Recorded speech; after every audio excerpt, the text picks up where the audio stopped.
নমস্কার, টিএনও নিউজে আপনাদের স্বাগত। আমি এআই নিউজ অ্যাঙ্কার পাখি। সমাজের কিছু জনগোষ্ঠীর নেশার অন্ধকারে নতুন প্রজন্মকে ঢেলে দেওয়ার জন্যই কাজ করে যাচ্ছে।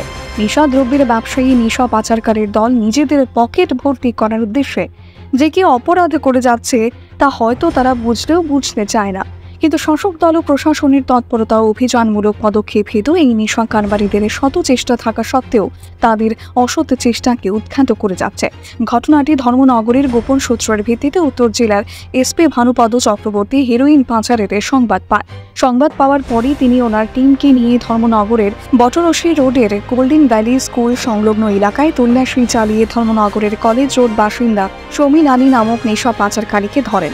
এসপি ভানুপদ মহাশয় জানিয়েছেন, এই ব্যক্তি অনেক দিন ধরে ঘুরে ঘুরে ড্রাগ বিক্রি করছিল বলে ওনারা খবর পেয়েছিলেন এবং তখন থেকেই পুলিশের টিম ও এই ব্যক্তিটির সমস্ত কার্যকলাপ লক্ষ্য করছিল। তল্লাশি চালানোর পর সমীন আলী থেকে প্রায় 1.5 লক্ষ টাকার হেরোইন উদ্ধার করা হয় বলে উত্তর জেলার এসপি মহাশয় জানান এবং এই সমাজ বিরোধীদের সাথে কারা যুক্ত সেই দিকেও খোঁজ নেওয়া হচ্ছে। এখনকার মতো সংবাদ এ পর্যন্তই। পরবর্তী নিউজ ও আপডেটস দেখার জন্য অবশ্যই চোখ রাখুন টিএনও নিউজের পর্দায়।